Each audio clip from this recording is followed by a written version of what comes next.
This material is made available to you by or on behalf of the University of Melbourne under Section 113P of the Copyright Act 1968. It may be subject to copyright. For more information, visit the University Copyright website.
Well, good morning, everybody.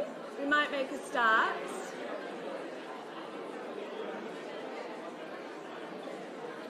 Hi, everybody. If I could get a little bit of quiet. Thanks.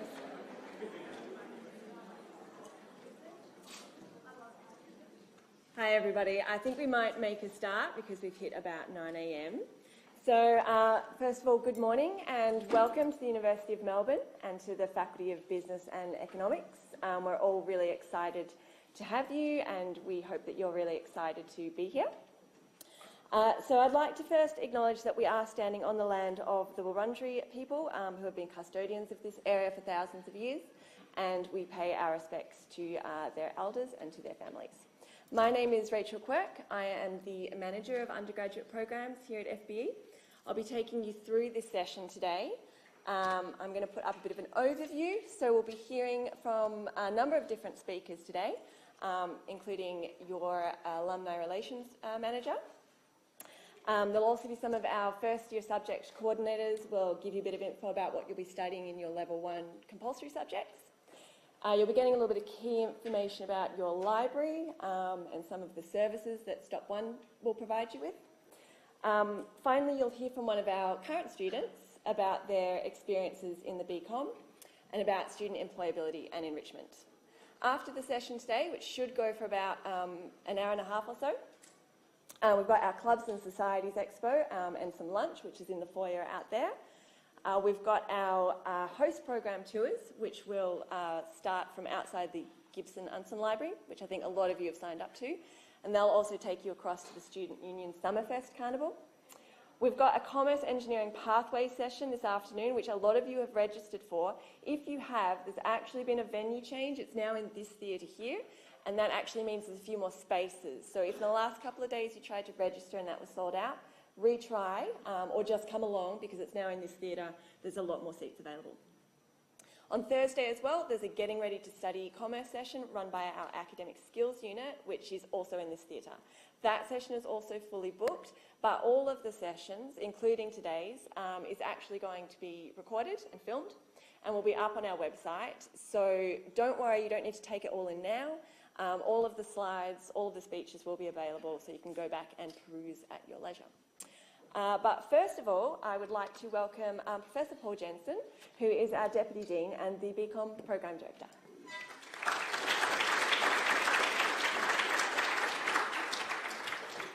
Thank you, Rachel. And yes, welcome everybody and congratulations. You know, I know what an enormous achievement it is to get through high school with such great marks and to get into a prestigious degree like the Bachelor of Commerce here at the University of Melbourne. So congratulations to you all. I do remember the day, in fact, many years ago when I finished school and went to the University of Sydney to study economics, and the excitement and a little bit of nervousness and apprehension that you have during those first few weeks of university is quite amazing, and it is a wonderful opportunity, and we really hope you enjoy your time here. I wanted to give you a little bit of an overview about what's different between school and university, because there are pretty fundamental differences between them. You know, some of the lessons you want to bring from your studying behaviours from school into university, and also how they might change a little bit. So the first thing is to be really proactive. Many of you will have been in school environments where you get fed a lot of information, where you're told exactly what to study, and it's clear what the exams are going to be on. That's not necessarily the case at university. You'll find that lecturers are very prepared to engage with you. Professors are here to try and help you learn and maximise your learning outcomes. But we don't spoon feed the students. Really the onus is on you to make sure that you're proactive and that you maximise your learning opportunities. And some of that is about making sure you ask questions of your tutors and of your lecturers, that you build study groups and work with other peers in order to make sure that you do the best you possibly can in the assessments. Assessments and exams are tough. You know, we do have very high academic expectations here, and you know, for all of the subjects that you're going to take, or just about all of them, you'll find that you have a hurdle requirement. So even if you do very well in the assessments during the mid-semester, that's great, but you must pass the final exam as well. So it's very important that you keep working throughout the entire semester. Don't leave it to the last minute. Don't believe that you're just going to be able to cram right at the very end and do well in the exams, because it's likely that you won't. As I said, the bar is set very high with regard to our expectations about what you need to know and how you're going to demonstrate the knowledge that you've learnt. And that all boils down to the fact that you're really responsible for managing your own time. You know, there are lots of distractions on campus, lots of wonderful things to do on campus and around the university and around the city of Melbourne, and we encourage you to enjoy all of those because it is an important part of your university experience. But you also need to make sure you don't overdo the distractions, that you really focus on your study, meet your assignment deadlines, attend your lectures and tutorials. There won't be people here saying, you know, you must attend. It's really up to you to do that. You really need to make sure you take that on. For many people, there will be a bit of a shock when it comes to writing essays and things like that, and assignments. You'll be working in teams, you'll be staying up late at night researching, reading in-depth academic research and trying to distill that into your own essays. It's important to make sure you are aware of all of the protocols around what's allowed and what isn't allowed when it comes to appropriate referencing of academic texts that you then want to incorporate into your work. You must make sure that you appropriately acknowledge and cite all of the relevant previous research and not just cut and paste from previous work into your essays. So we have very high standards about academic plagiarism. The work that you present must be your own, and where you have used the knowledge and wisdom of others, you must acknowledge it. It's just such an important part of the academic principles of scholarship, and it's something we expect all of our students to understand. So do your homework, make sure you understand what those protocols are. Don't get caught out and come to us in the first semester when your first assessments are due and say, oh, I didn't know anything about those principles and protocols. It's up to you to make sure you understand those conventions. And finally, make sure you ask lots of questions. You know, the lecturers and professors that you're going to interact with, You know, they're very smart people, but they're here to try and help you understand so that you can maximise your learning outcomes. We like to have the intellectual joust. We like to be challenged. We like to see students that are actually engaging with us and engaging with the material that we're talking to you about. So ask lots of questions. Don't be afraid. We don't expect all of our students to know everything when they come to university. So it's okay to let us know that you don't know something or something's not clear to you. It's one of the great lessons that I would love to go back and relearn. I wasn't engaged enough with my tutors and with my lecturers. I never went to go and see them. And in instances where I didn't know anything, I would just be quiet. And I really wish I hadn't done that.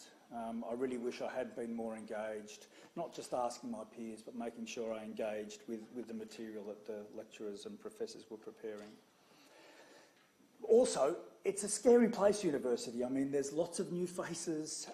It's important to make sure we like this to be a very nurturing and supportive environment.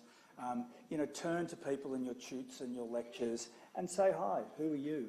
You know, talk to them, try and make friends. We do want this to be a social place. University should be a social place, and we want you to make friends and build those networks and support groups that are going to help you enjoy your time here.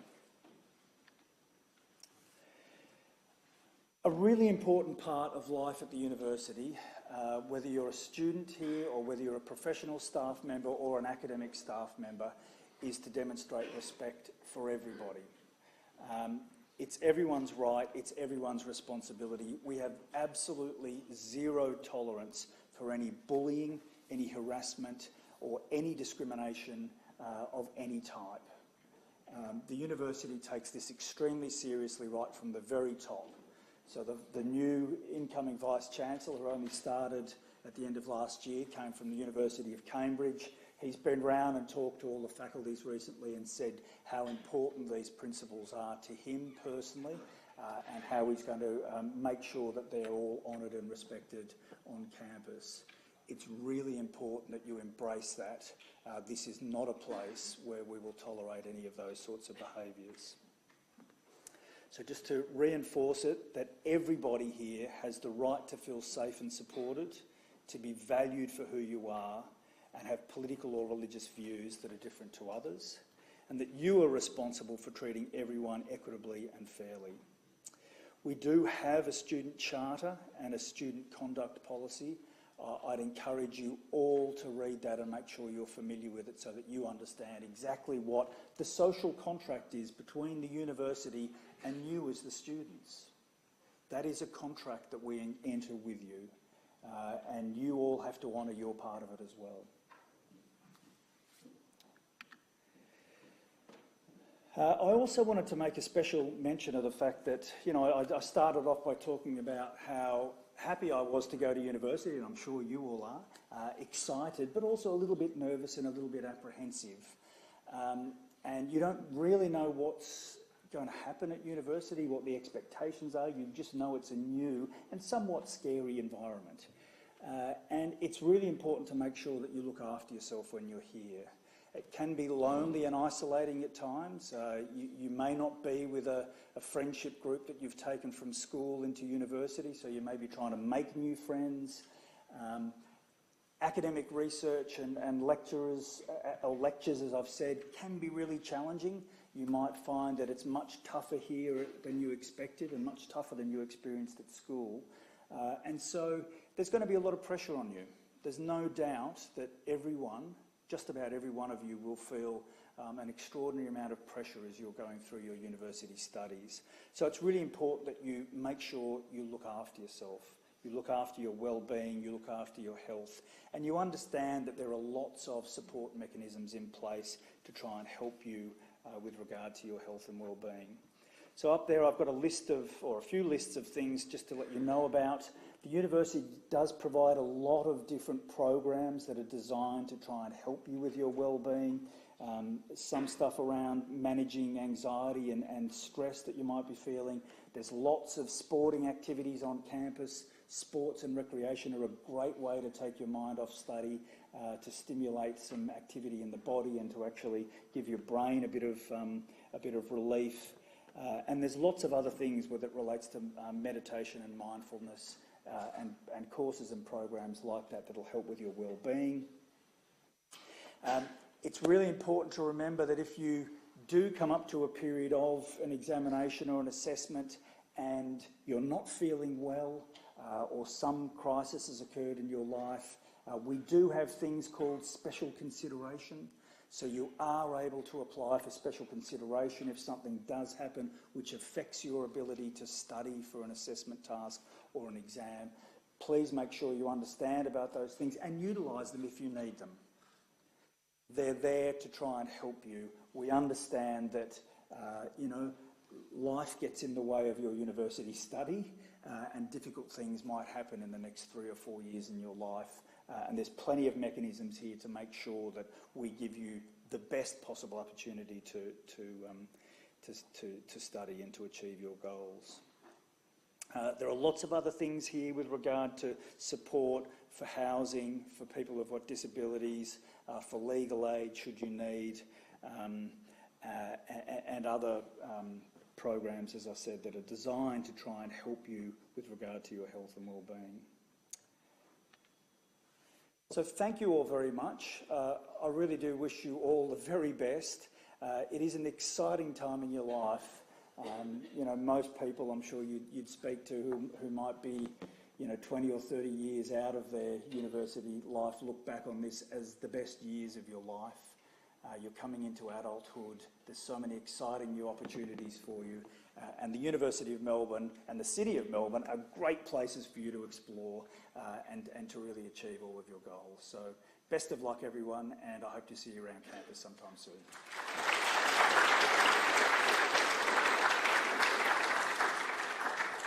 That's great. Thank you very much, Paul. So now I would like to invite Rabina Below to talk about your alumni community.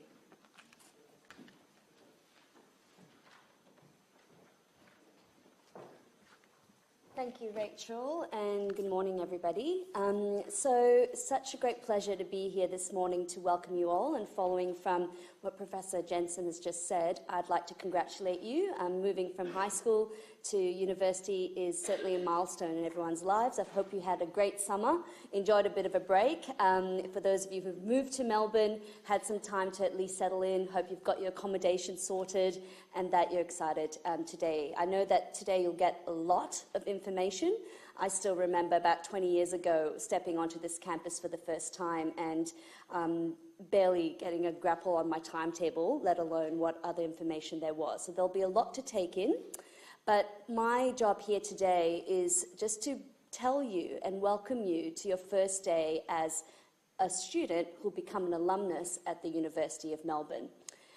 This means that we're hoping you'll feel that this time in your life becomes a special one, and that you recognise that people who've come before you and people who will come after you will remain part of your community for the rest of your time in your careers and beyond, wherever life might take you.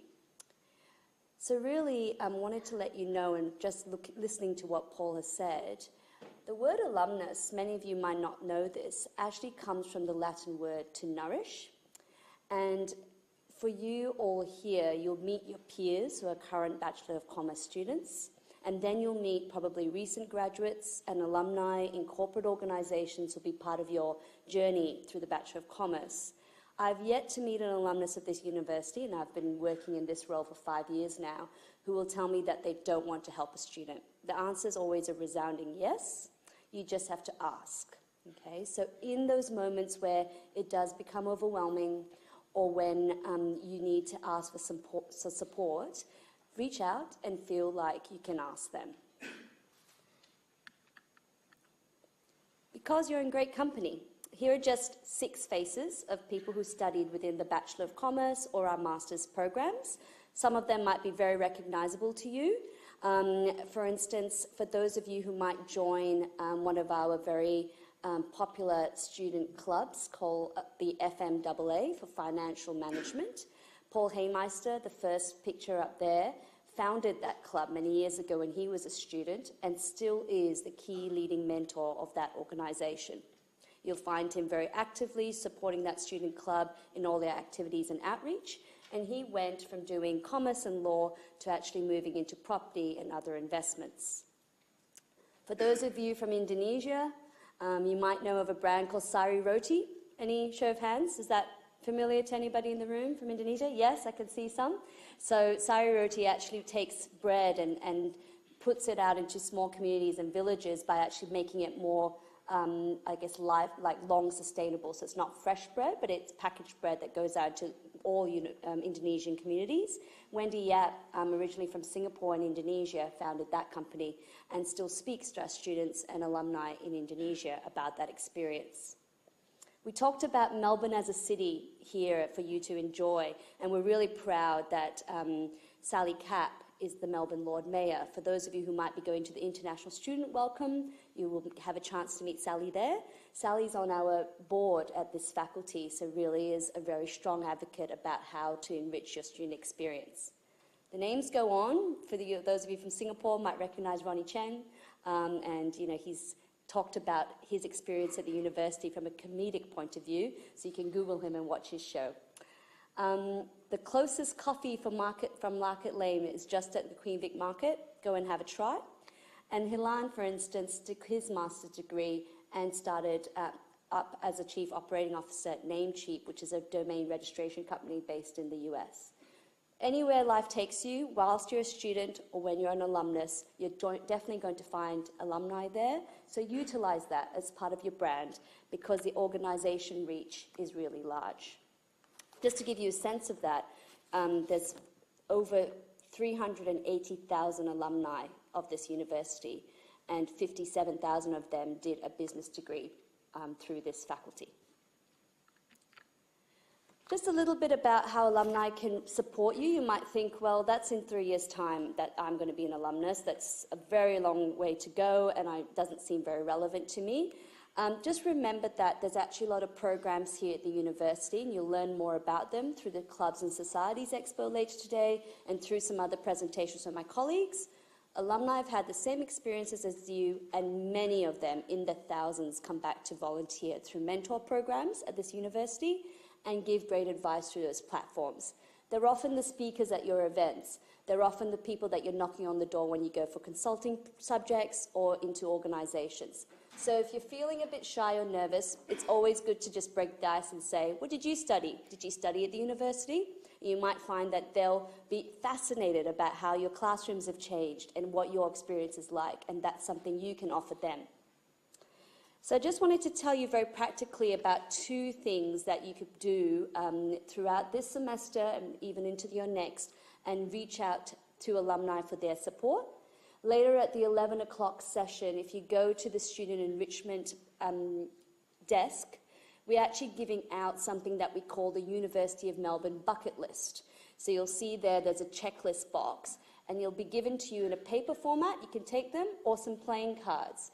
We asked alumni what they would recommend you definitely do while you're at university. There's an online version too, so you can sort of have a look and see little special tips like you might not know about nice little gardens and places to relax, or some very practical ones about what type of programs to be part of. I'd encourage you just to keep that on the back of your mind, read out to student communications, and pay attention to what people who are in your very shoes might want to offer you as advice. It can be overwhelming. We ask students how they felt about orientation, and sometimes it's just so much information. So you can refer back to this as the weeks and days go on. Make sure to read your student communications. You'll get a newsletter weekly, and we'll put in those reminders for you so it becomes helpful. The other element is the mentoring opportunities through alumni. We heard from students quite in a large proportion that what they wanted to do was just be able to ask alumni questions. We have formal mentoring programs at the faculty, but we also launched last year an online mentoring platform called Ask Alumni, where essentially we have thousands of alumni online waiting for you to ask them a question. So you can go in, tick some boxes about what you're interested in, and many of you are doing breadth subjects and other subjects that extend beyond the commerce subjects. You can go in and tick for somebody who loves music and economics just as much as you do. You'll be matched to them. It's sort of like a dating platform. Some of you might know what that feels like. And you'll get some recommendations about who you can reach out to. And you can talk to them via Skype, Zoom, a phone call, or meet them for a coffee, perhaps down in Market Lane. So just remember they're out there for you, and there's many ways. If you're shy about your first networking opportunity and event, here are some online ways of actually reaching out and helping and supporting and allowing them to nourish you just as alumni should. So welcome, congratulations again. We have a team here at the faculty, and we really look forward to your success and wish you all the best. Thank you.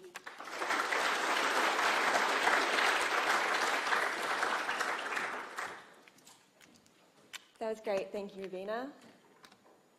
So now we're going to have a little bit of a talk about your first year in the BCom. So I hope you've all by now had a chance to have a bit of a look at what exactly the BCom is, had a chance to have a look at what your subjects will be for this coming year, or at least in your first semester. I know that a lot of you are already registered and enrolled in classes, which is absolutely fantastic. If you do still need a little bit more course planning assistance, we have a number of really excellent resources available for you, which I've put up here on the screen. So one of them is the BCom Planner, which is a great resource. You'll find it on our FBE website. It's a really comprehensive document that goes through all of our subjects, all of our majors, all of their various idiosyncrasies. There's a lot of sample course plans for you to map against, so I'd really encourage you to all have a read through that document. There's also our BCom Getting Started videos, which are great. They're new. They're done by our current students, and they basically talk through, again, things like the rules, the structure, again, majors, the BCom streams, all of those sort of things. Again, they're on our website. Also on there are our webinar Q&A responses. So we had a webinar, a course planning webinar in January, which a lot of you were a part of, which was really great. There's all of our responses, Q&A responses, are actually in a Word document there, which can be quite interesting to have a look through, see what questions were asked, and see what the answers were. There's also the University Handbook, which is basically the University Bible, if you will. It has all of the information you could possibly need. Again, all of the rules, the structures, what the majors are, and also all of the individual subjects there as well. What they are, what their topics are, when they're taught, what their prerequisites are, all of the information is there. Stop One is also an excellent resource, obviously. They're your central student services. They're there to help you, particularly with some very curly questions that you might have. You'll be hearing from a Stop One rep later in this session as well, and they'll give you a bit more information about that. Please also familiarise yourself with the homepage of my.unimelb, which is often called the student portal.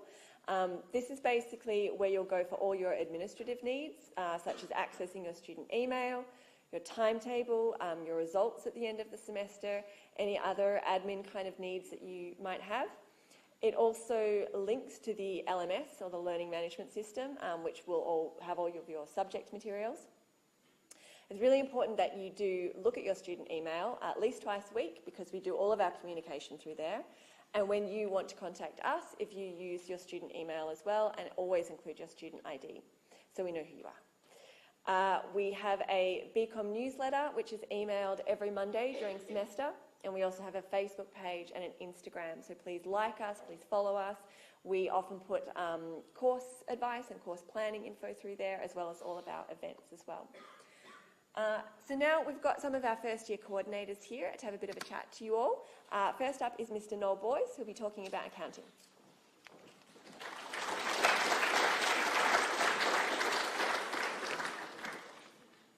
Morning, everyone.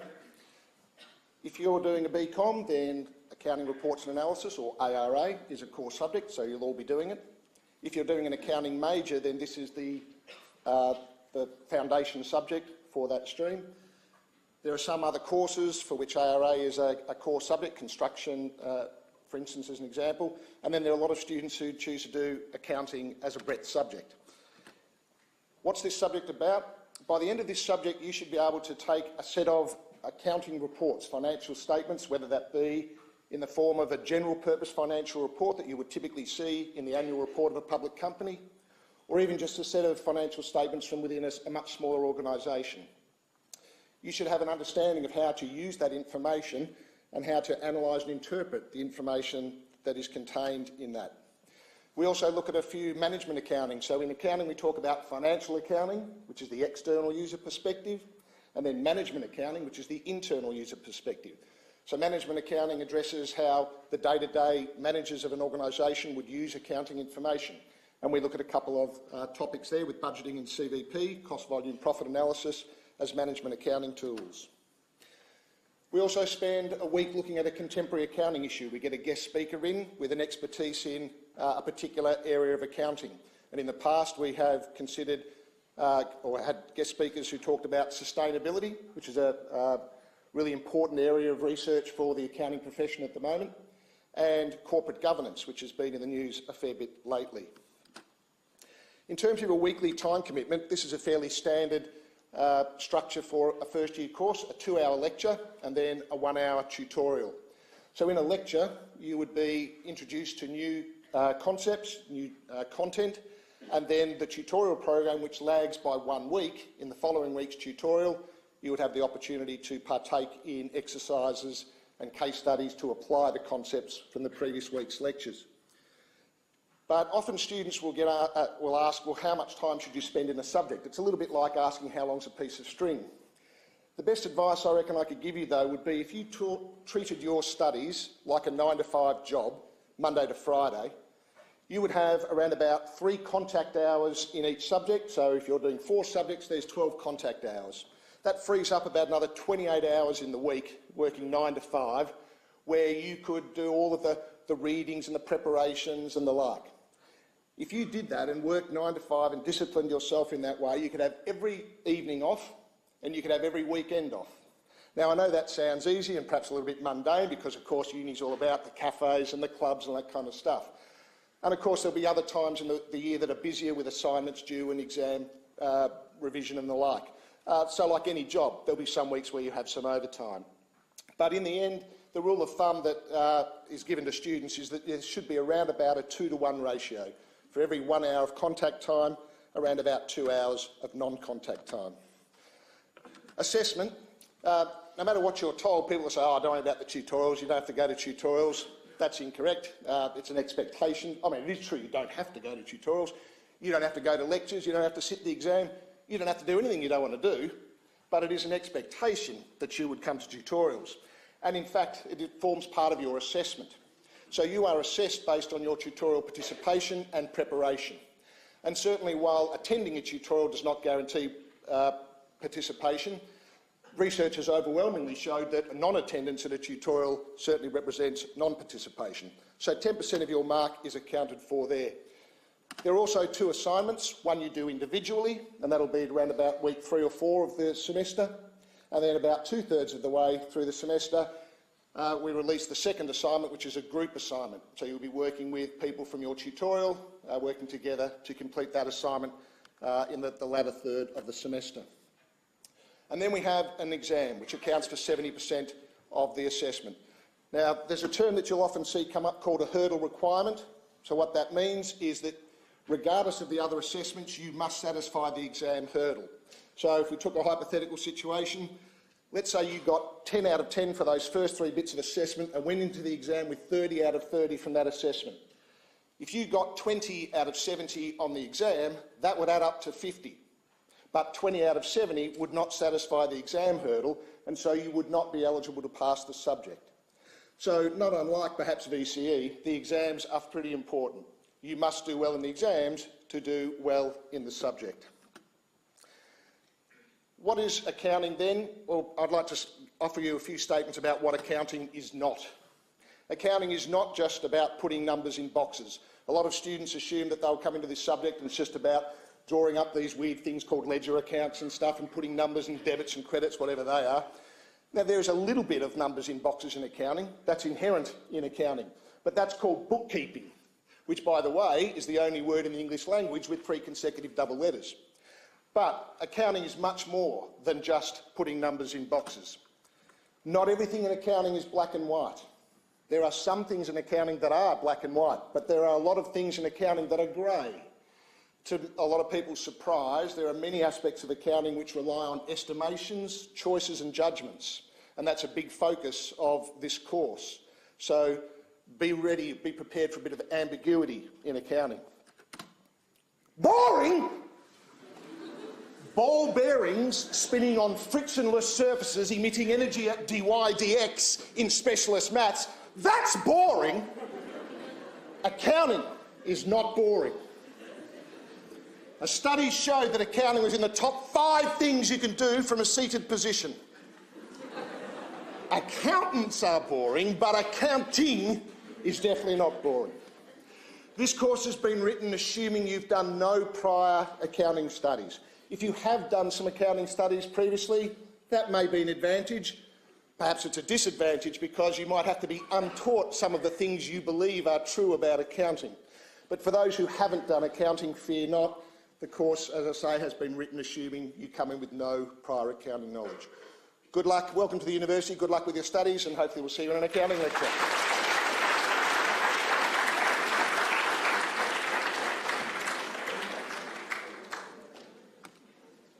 Thank you, Noel. So next we have Professor Tom Wilkening, who will be talking about microeconomics. Just wait for him to get down.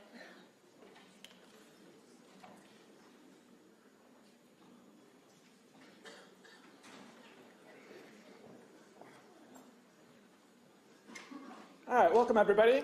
My name is Tom Wilkening. I'm one of the 2 people who are going to be teaching the microeconomics course this year. The biggest thing that we study in microeconomics is scarcity. So we have 2 assumptions that we have in the way that we think about things. People have mostly unlimited wants, right? So we like lots of things. We would like to go and buy sports cars. We'd like to take care of our families. We'd like to take care of the people around us. But there's a finite amount of resources out there, and so somehow we have to allocate those resources. So our study in economics is essentially how do we allocate resources, what are the best ways of allocating resources, and how do we lead to efficient systems that work very well. Right? When you complete the course, you're going to have an understanding of how the economy operates. So you can walk in the middle of the city and look at all the people looking like worker ants moving all around and figure out why they're doing the things that they're doing. And from a personal level, economics teaches us a framework on how to think about problems. It's a really important framework that's going to let you make good decisions for the rest of your life.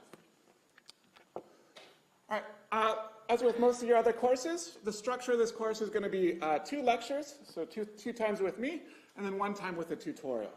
We structure this course so that tutorials are incredibly important. It's your time to have one-on-one contact with somebody, so you're going to be in smaller groups of about 20 individuals. It's also the point in time where you're going to be able to meet other students, mix with other students, get into those study groups, and start maintaining what it is that makes a university important. So make sure you come to your tutorials, come to the first tutorials, meet other people. It's going to set you into a path that's going to lead to an enjoyable 3 or 4 years in the university. Our tutorials are structured into 2 parts. So before you come to the tutorial, we're going to have a pre-tutorial quiz, where essentially you're going to do a whole bunch of problems before you come into tutorial, so you'll be prepared. Those will often have reading components to it, so that you'll have some discussions that you'll be able to have with the other people in the tutorial. In the tutorial, there will be a second set of assignments that are brought in that you're going to work on in groups, and so you'll have a way of teaching each other what's going on. All right. The time commitment for this class, just like the other ones, we hold to the 2 hours outside to 1 hour inside the class. So you have 3 hours of contact hours. We would expect 5 or 6 hours of work outside of the class, reading the books, doing those pre-tutorials, reading all the case studies that we're doing in the class, and being prepared. Our assignments, we're going to have a multiple choice test roughly in the 3rd or 4th week. This is just a way of double checking that you guys are on track. There are 2 main assignments. The first one is 10%. It's a reasonably short assignment. The second one is 15%. It's a longer assignment where you guys are going to work on case studies. And so this is about applying economics to different areas. 10% of your class is the tutorial preparation, so those pre-tutorial questions and attendance in those tutorials. Final exam is worth 60%. As with all the classes in the BCom, there's a hurdle requirement, so you're going to have to pass the final exam to pass the class. Right? We structure the class so the final exam is doable. If you do all the work in the class and you're prepared, you shouldn't have any sort of problems with those hurdle requirements. Right? My biggest hint, and the thing that sets apart the people who really struggle and those who don't, the ones who struggle stop going to class and think they can do everything on essentially the lecture captures.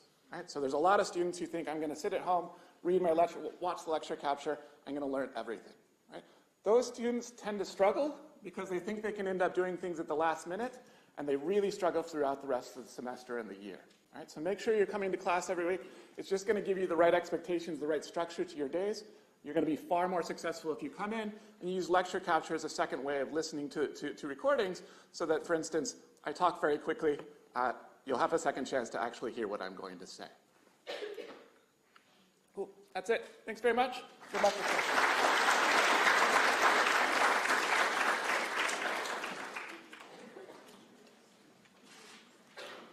Okay, so now we have Ms. Nahid Khan, who will be talking about macroeconomics.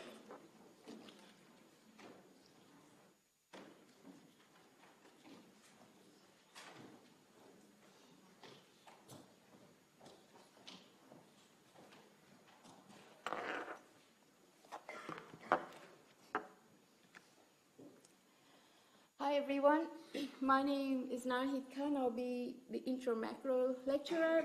This is probably for most of you a bit of a heads up because intro micro is the prerequisite for intro macro. But nevertheless, we teach macroeconomics throughout the year, summer semester, first semester, as well as second semester. And that's because this is a core subject for your BCom subject. So if you are doing commerce, you have to do this as a core subject. And why do we have it as a core subject? It's a very important subject because macroeconomics makes you understand the world we are living in. So how the world is going, what it makes to understand the media coverage. So for instance, at the moment, both Liberal and Labour fighting on climate change, and macroeconomics makes you, there are issues that makes you understand why they are debating about the way they're going to tackle the climate change, and makes you an informed voter, so you know which decision you like, because there is no easy answer, but it can give you some understanding. It can be useful for business decision making, as well as personal decision making, whether you want to invest in buying a home now or a bit later you want to wait. Using fixed interest rate or a variable interest rate, what should you pick?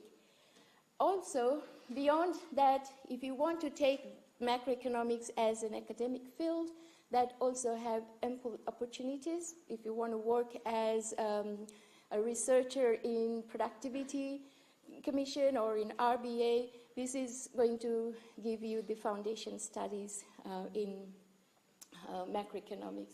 So what are the topics we cover in first year course? So first of all, the key topic we cover is measuring the economy. In other words, we just want to measure how the economy is performing. So when we want to see how we evaluate the performance of economy, what is the growth rate of GDP from one quarter to the other? How do we measure inflation? How do we measure unemployment rate? Because these are the key indicators how well an economy is performing.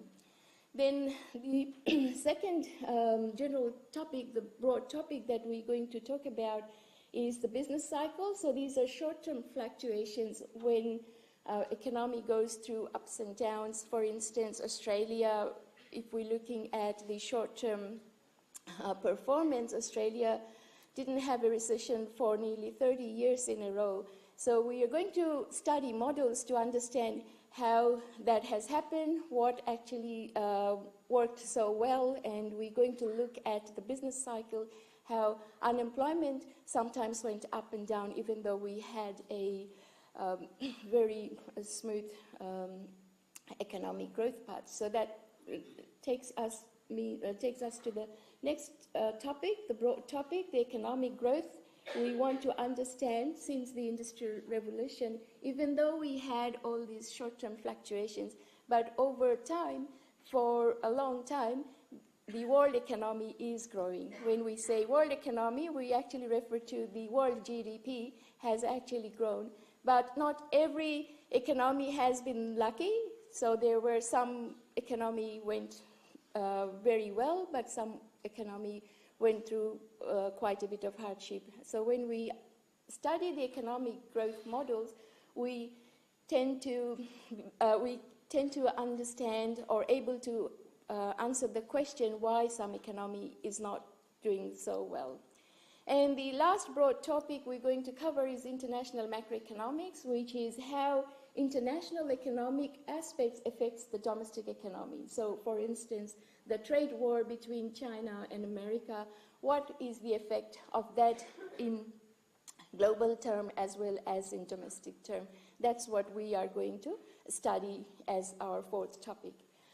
In terms of assessment, what goes in the class, we have, as usual, 2 lectures per week and 1 tutorial, and there would be 2 online quizzes. So the first one is actually pretty much like a feedback to yourself, so you know how well you are coping with the subject, and that would be in the 4th week. And then there is another online quiz in 11th week. So this is just to wrap up the course and give you a bit of a confidence going to the final exam.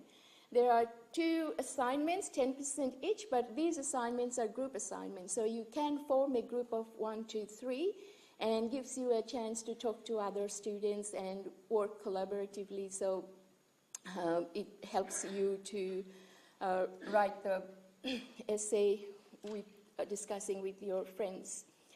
And there is a 2-hour final exam, which is 60%. As it has been mentioned a couple of times, we have a hurdle. To pass the subject, you have to pass the final exam. So you must get 30 out of 60 in your final exam. And again, tutorial attendance and participation is 10%. So attendance is just giving you the opportunity to get a mark, but to get actually the marks, you will have to participate. And there would be detailed discussion about how to get 10 out of 10 in the subject guide. So I really urge you to read those lines because it's kind of pretty easy 10 mark that you can achieve very easily. So there is time commitment, 170 hours, seems a lot at the moment, but if you divide it by 12 weeks, it's not all that much. And what we actually ask you to, apart from the 2 hours lecture and 1 hour tutorial, for your own study, roughly about 5 to 7 hours a week, and then some extra hours during swordback for tutorial exam preparation.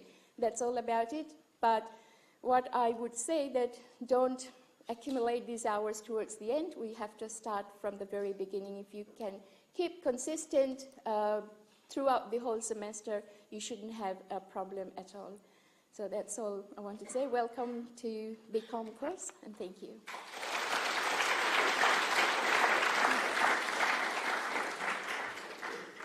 Thank you, Nahid.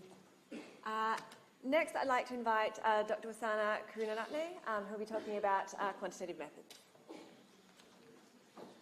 Do you guys have any space in your heads for more information? Yes. Yeah, that's good. So what I'm going to do is to actually talk broadly, very broadly, about what we are going to do in quantitative methods 1. I will ask or invite you guys to read the subject guide on the online LMS to get more information about the subject, okay? So do we have many doing QM1 in first semester? If you know what QM1 is, if you have heard, I'm pretty sure most of you are doing. Perhaps you have not realized it yet. Okay. So QM1 is about decision making using data and different quantitative tools. What we are doing actually is to teach you or show you some tools and techniques that you can use beyond the first year and up to working when you're working, so that you can make decisions based on the data available to you and maybe you can read, you will have to read the data, present data, and make decisions based on data, because you're going to do that a lot when you work, maybe as a business analyst, maybe as a consultant, maybe as a researcher, or maybe working in a government institution, right? So what we are going to do is to teach you very, very important tools that you will be using throughout your life and career. So the software we use to describe and analyze data is Excel. Pretty basic. You didn't have to know anything about Excel. We're going to teach you from the scratch how to use Excel in data analysis. So we encourage students to be independent learners. What we said is you have heard a lot of things about being independent, become an independent learner in university, because you're coming from a class of 25 students in a high school, right? As you can imagine, in this situation in a university, what you're going to have is a class like this. So there is a very little opportunity for me to know a lot about you. So you need to become very, very independent and make the ownership of your learning, right? And work really hard towards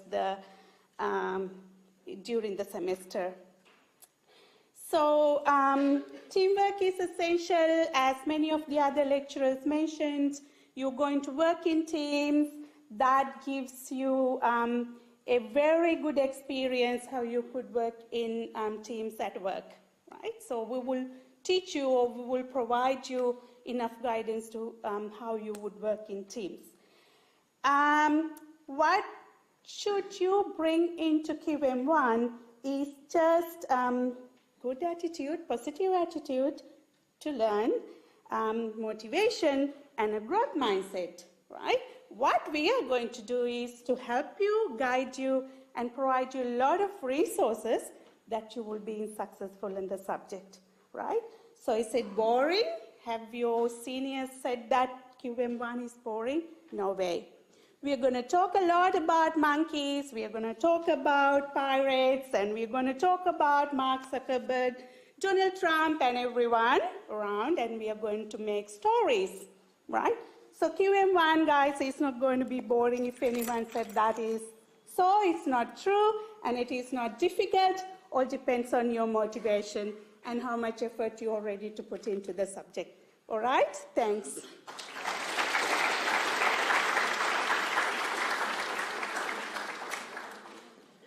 Okay, and last but not least, we have Associate Professor Ajit Lamba to talk about Principles of Finance.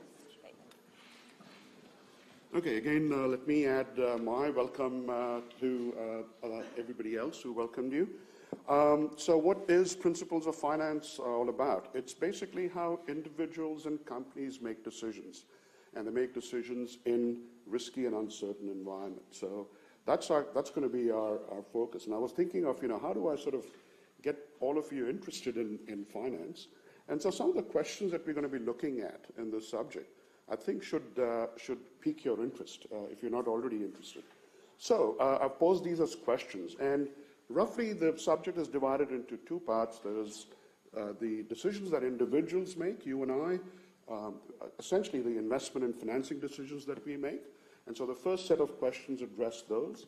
Can you build a $100,000 portfolio and all you do is give up your daily latte? Right? And I'll show you, in fact, if you have a 40 to 50 year time horizon, which all of you should, it's not just a $100,000 portfolio, it's $1 million portfolio. And all you have to do is give up your daily latte. Okay? So we look at, that is one of the questions we look at. Is it a good idea to have an ongoing credit card balance? And I'm sure some of you, many of you, may have that. Should you borrow to invest? All right. That's another question that we'll be looking at amongst the other questions. Does it ever make sense to sell short shares? What is short selling? So these are sort of the questions of the investment decisions that individuals make and how they finance those investments. The second half of the subject looks at companies, and again, the investment decisions companies make and how they finance those investments. So, for example, one of the cases we'll be looking at in this subject is Microsoft's purchase of LinkedIn, which happened in 2016, one of the largest purchases that Microsoft made, and Microsoft actually didn't have a very good track record of buying companies and doing well with those companies. So we look at that. We look at how they financed the purchase. They issued debt, whereas they were sitting on a cash pile of over $200 billion. They didn't have to use debt, but they used debt to finance that investment. So that's in other words the investment/financing decisions of companies that we'll focus on. What about companies paying dividends versus repurchasing shares? That's the payout decision. And obviously, those are decisions that companies make and not individuals. So we'll focus on that towards the end of this subject. And finally, we'll look at an introduction to options. And the question I pose there is trading options just like gambling? Or is it just gambling? So that's the basic content and overview of the content of what we're going to be doing in this subject. Nuts and bolts in terms of class time and so on. Not surprisingly, it's a 2-hour lecture followed by, with a lag of a week, with a 1-hour tutorial. The tutorial covers the material from the previous lecture. Just like what everybody else said, tutorial participation exists. It's important. Tutorials are an integral part of this subject. In fact, I would suggest to you that, I realize people want flexibility. You may not always show up for the lecture. That's fine. If you use lecture capture, that's okay with me. But you must, how many musts is that? Must attend the tutorial, okay? And there's motivations there as well. I'll talk about that in class later on. One of the motivations is that a lot of the tutorial questions are previous exam questions from our mid-semester and final exam. So there's a good incentive built in to actually work through the tutorial questions. And of course, there's a 10% allocation of marks to that as well. The lectures emphasize both theory and practice, and that information is then reinforced with the tutorials. You do have to submit your work before the tutorial starts, and like I said, the questions in the tutorials, many of them are from our previous exam. So you're actually getting practice for the mid-semester and the final exam at the same time. In addition to tutorials, 10%, there's a homework assignment that's an individual homework assignment, multiple choice questions, that's worth 10%, a multiple choice mid-semester exam that's worth 20%, and the final exam, which has a hurdle, just like all our other subjects, that's worth 60%. Time commitment, I almost put 6 times the time commitment, and I figured that if I said 6 times, nobody would believe me. 4 times the commitment, this is outside time commitment. I think you will find that to be a realistic estimate.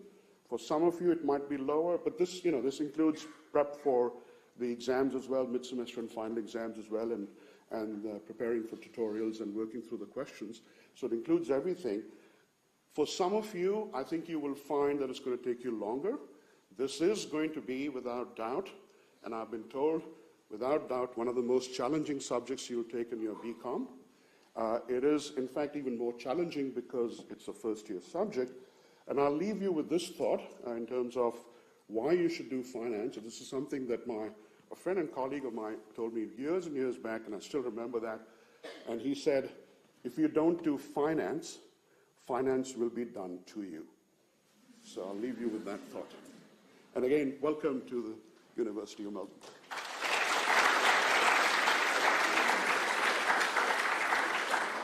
Thank you very much, Hashik. Great, well, I hope you all found that really useful. We know that going into the first weeks of your first semester, many students are quite anxious about what to expect. So I hope that gave you a little bit of a taste of what you can expect for, at least in the compulsory subjects. Oh, you're right.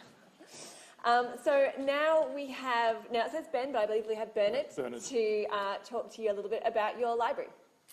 Hi everyone, I'm Bernard Lyons, I'm the library manager. Ben was supposed to do this, but we're very similar, both sort of old and bald.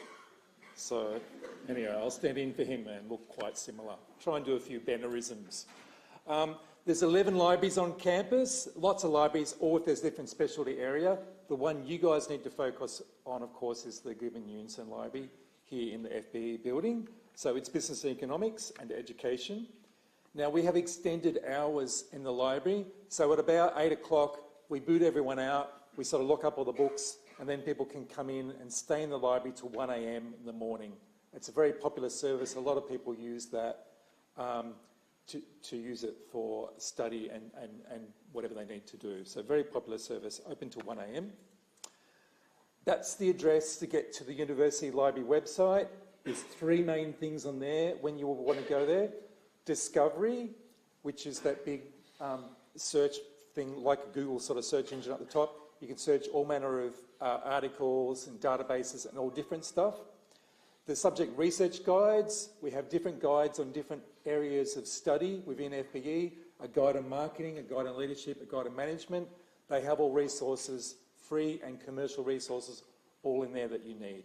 And lastly, the catalogue, when you're looking for books, for recommended reading books and prescribed texts, if you go to the catalogue, that'll show you where they are, so you can go and borrow those. You may need to get, or you may not need to actually buy them. There's lots of different study spaces in the library. We have free floors, individual study space and communal project areas, and also sort of comfy couches. It's a very popular service, and at times we're just packed and there's no seats available. You can book PCs, so if you need a PC, you haven't brought your PC in for some reason, you can book a PC and use it in the library. You can also book project rooms, and you can see there in the photo, we've got actually some rooms with a big monitor, and you can hook your computer up to that and use the monitor to do project work working on shared documents. We have multifunction devices where you can print and scan. So you can either print for 11 cents a copy, or if you like, you can scan books for free, scan it to a USB, save yourself some money. So they're in the library as well. Apart from librarians, we have student IT people. So student IT people will be there. They're experts at helping students with all their computer problems. So you can bring along your laptop and we'll help you out with any problems, wireless connections, printing and scanning, using the website, whatever you need. Student IT is there at the reference desk to help you out. Now you can also chat with us online. So if you go to the main library website, that URL there, you can just type in questions and they'll go straight through to a librarian who'll be waiting there and they'll answer a response to you. Or you can come and see us in person.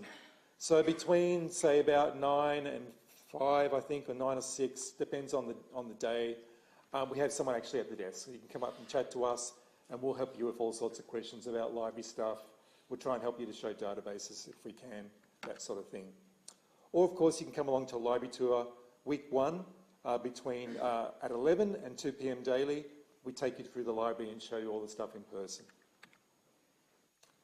And that's pretty much it for me. Thank you, everyone.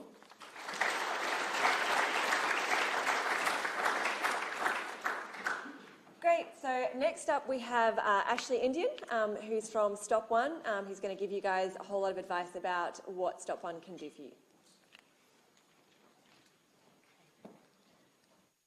Thanks, Rachel.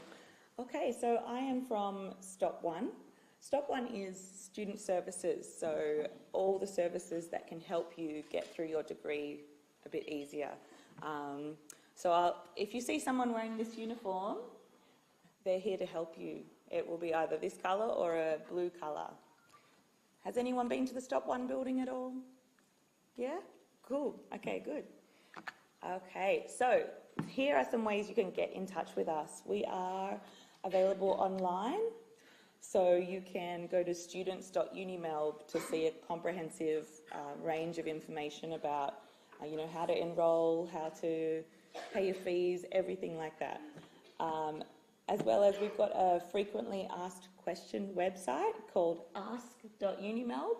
This one here. So on that website, we've got so much information that is updated constantly. So the best way to find information really is to open a Google search, type in any question and put Unimelb at the end of the search. And then all these websites will come up for you to find your information. Okay, if you would like to contact us in person, you can come to the Stop One building. We're open Monday to Friday, and we are available by phone as well.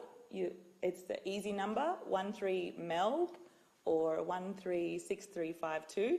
There's also an international number here, except just add one more 5. It's 55511.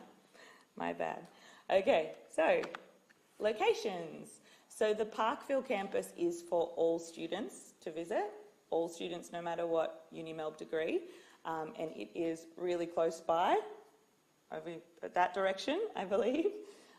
This one is the South Bank campus. It's more for the Faculty of Fine Arts and Music, but if you are taking any breadth subjects over there, feel free to drop in there if you need any help. Okay, and that's over at South Bank. Okay, so the services we provide. So if you go to this, in the green box over here, the Finder website has a list of all these links of services that we can provide, including administrative and information services about, say, fees, your transcripts and official documents, scholarship information, graduation information, enrolment services, course planning advice, enrolment assistance.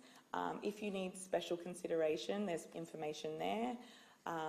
If you need an appointment with student equity, there's also skill and development services such as careers, where you can get help with resumes, etc. Academic skills, Student Connect, study abroad and exchange. Hand up if you're interested in study abroad or exchange. Yeah, very good. Okay, exciting. We've also got support services such as disability assistance, elite athlete support, international student support, housing, financial aid, the Safer Community program. So all of these services are available at Stop One. Okay, when can I visit Stop One? Okay, so Stop One sometimes has adjusted opening hours to accommodate for busy periods of time. So right now we've got this website here, students.unimelb.edu.au/stop1. It has the opening hours for the current week. So I've got some coffee vouchers to give out. Everyone get your mobile phones out. And the first person to call out the opening hours for this Friday gets a coffee voucher. The opening hours for this Friday. That was very, very fast. Who said 9 till 6? Okay, very good.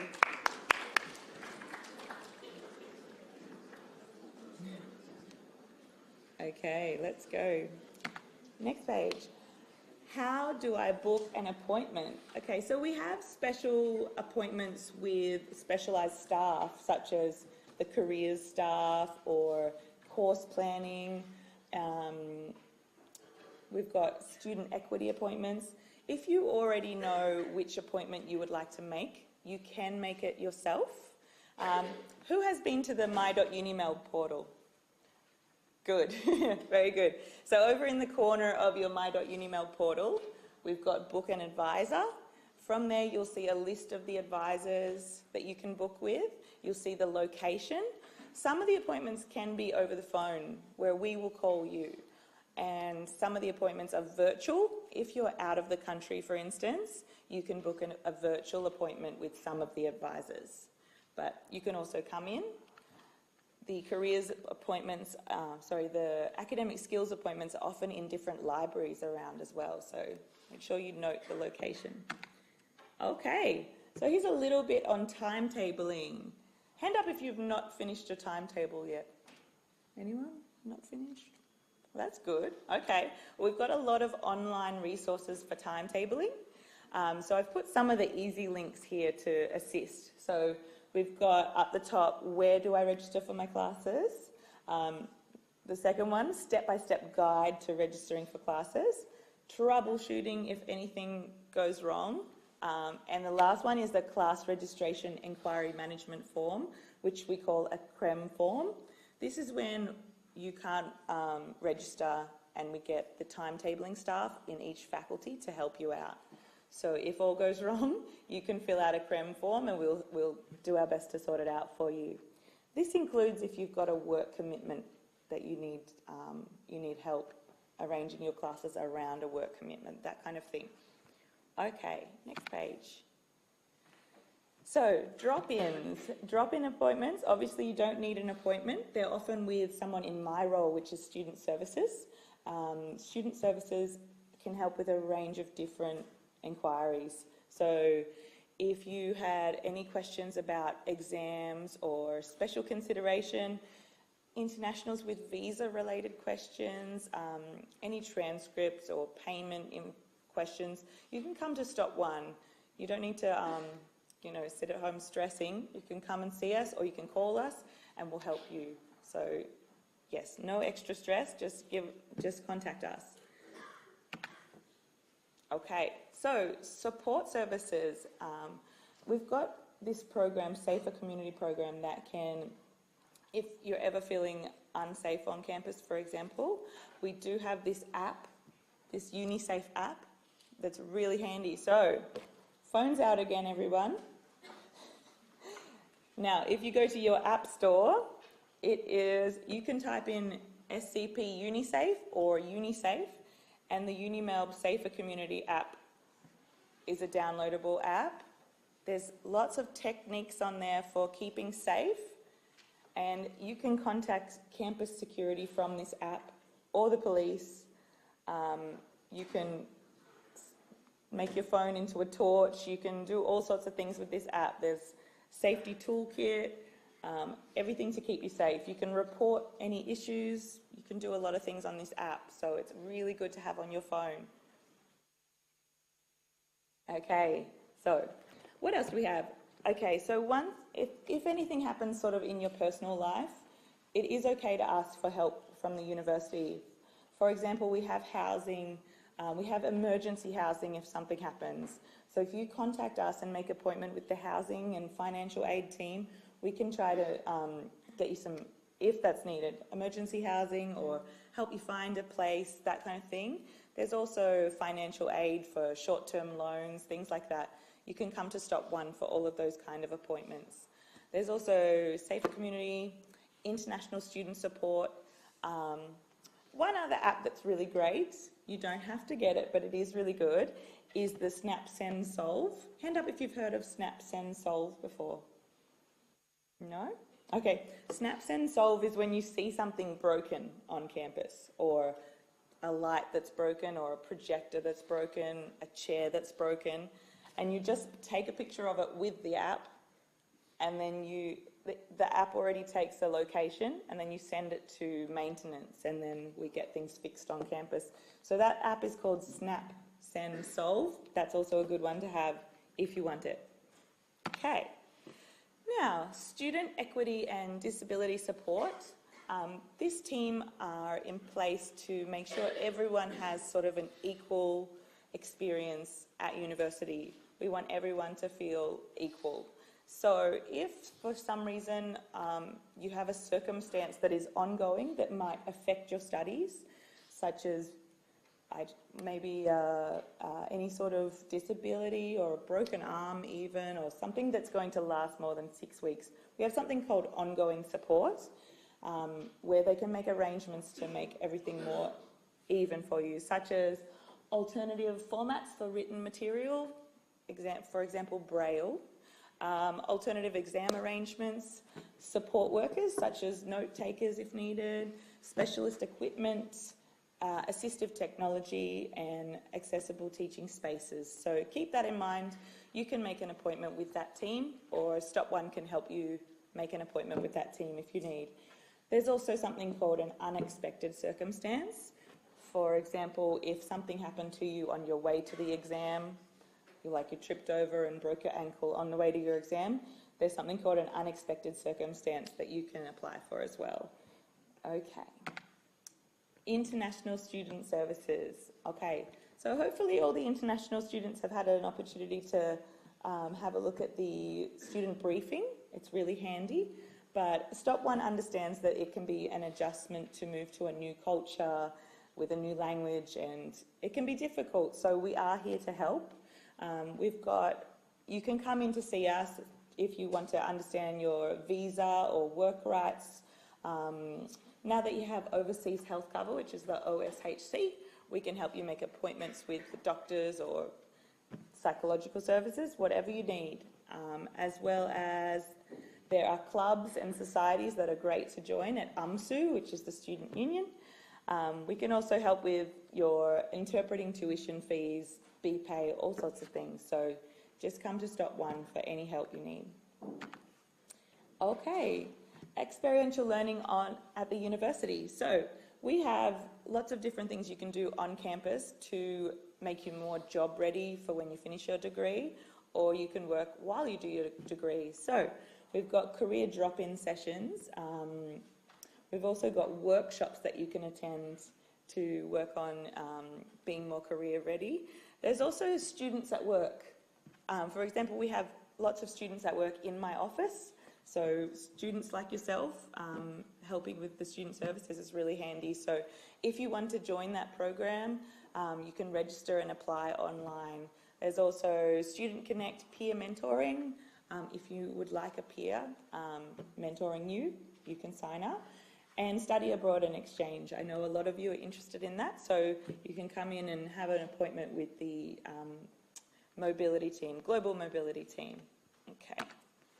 Academic skills. We have academic skills are a team that have an online resource for helping you with your academic writing, as well as helping you with note-taking skills, time management, revision and exam prep, class participation tools, how to use your LMS better, and e-learning tools. So if you need any help from the academic skills team, they run a lot of workshops during the year, as well as individual appointments, which are often at libraries or at the Stop One building. So all that is available online too to book. Have a look at their academic skills website whenever you can. You don't have to necessarily need too much help. If you just want a few tips, feel free to visit that website or make an appointment. Okay, last slide. Happy Orientation Week. Okay, so today you've got your Bachelor of Commerce orientation, obviously, and today is also UMSU Carnival Day on the South Lawn. So UMSU is your student union, so that'll be a lot of fun. Also tomorrow, the 27th, and Thursday the 28th, you've got the Clubs and Societies Day on the South Lawn. There's going to be free food. Everybody loves free food. Check out all the financial aid, health service, housing and safety briefings throughout orientation, and so much more. All the information is on the orientation website. So have a great time and good luck this year, everyone.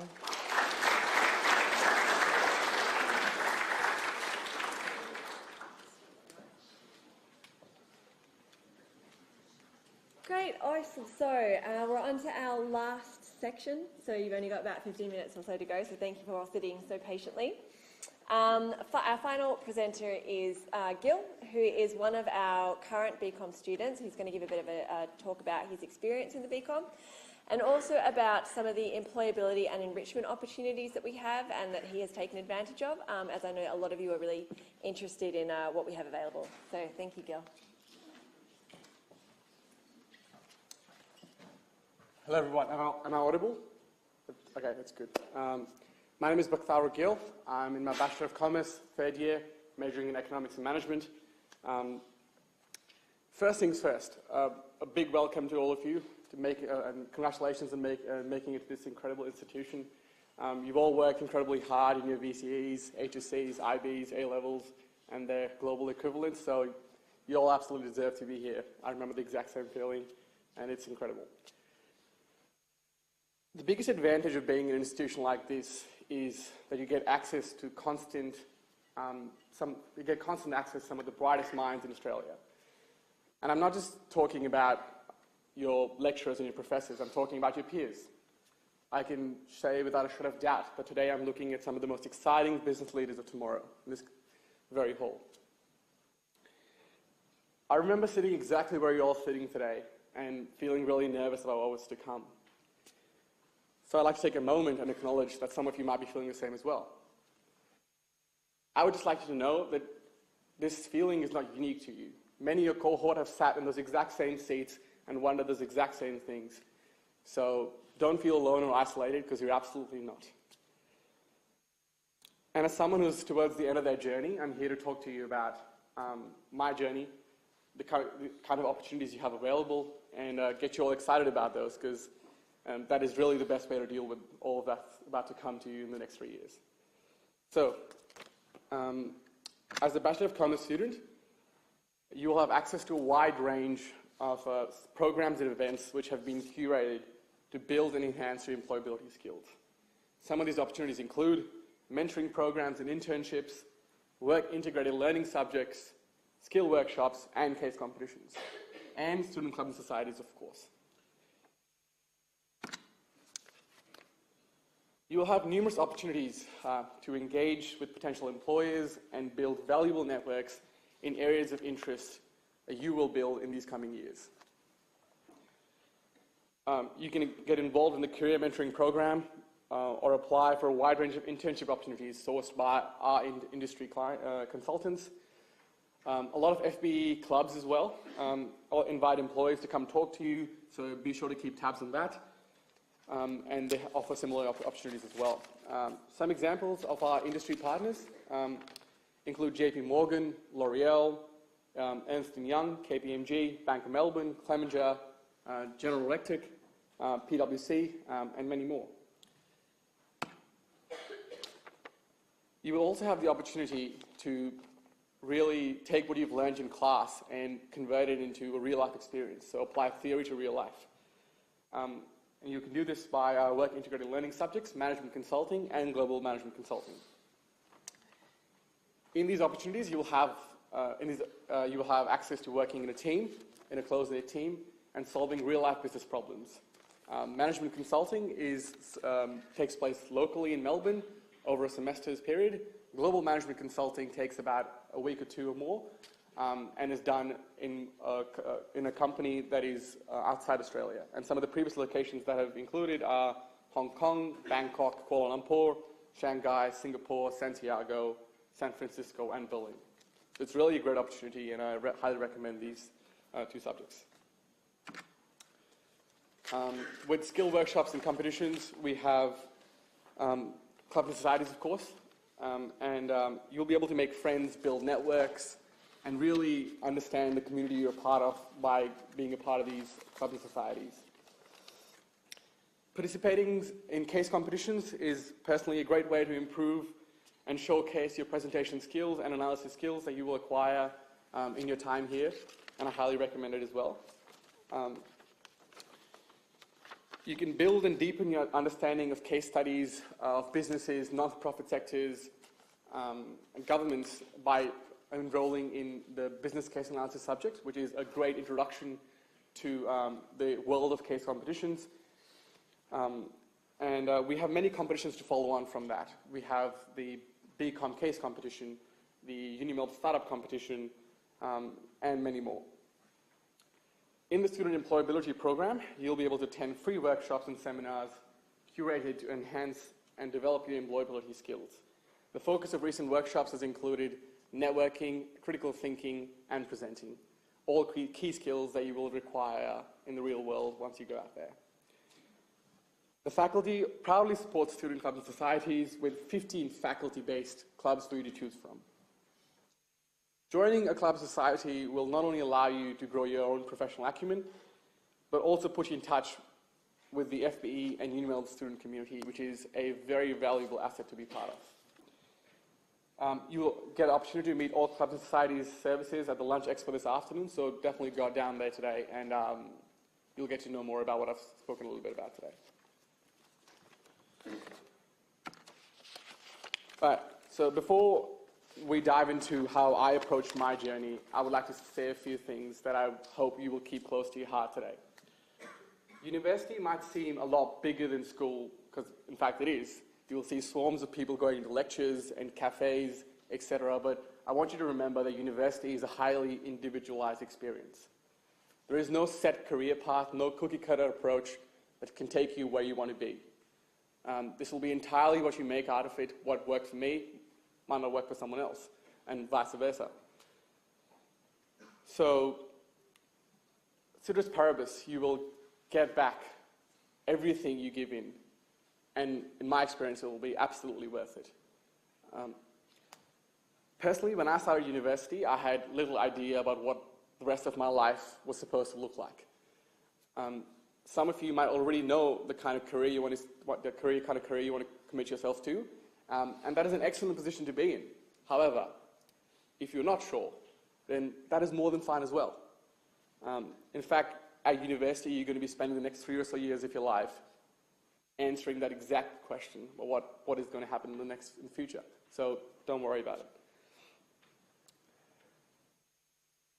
I came to university with one simple understanding in my mind, and that was that if I'm not challenging myself, then I'm failing. And that has to apply to my academics, my extracurriculars, and my social life.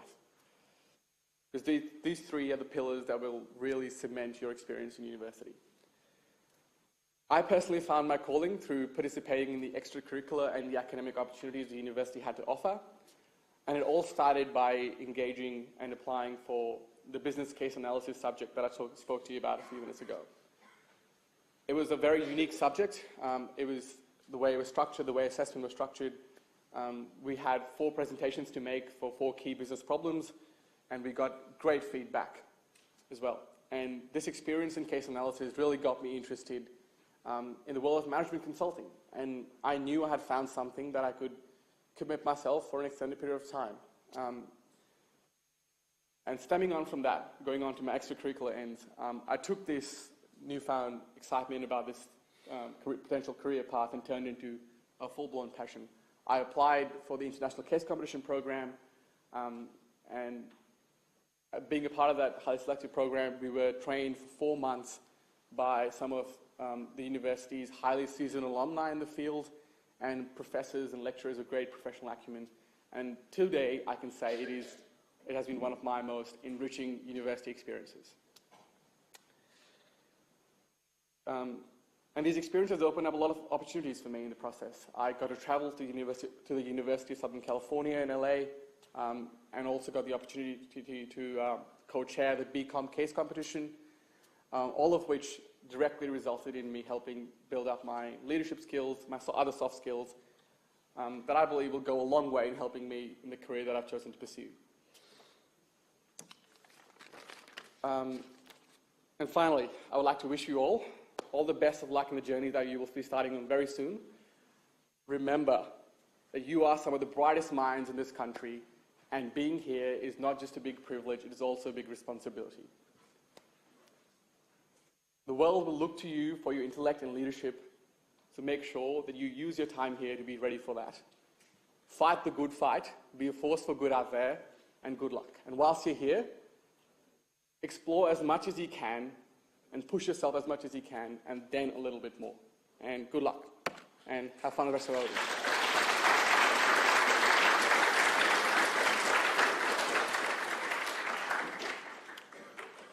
Great, so that's it for this session. I hope that you enjoyed it. I hope that you all got at least 1 or 2 things out of it. So next up for you guys is the Clubs and Societies Expo in the foyer out there in the spot. There'll be some lunch available as well, and the host program tours this afternoon. So enjoy the rest of your day, have fun, good luck, and welcome.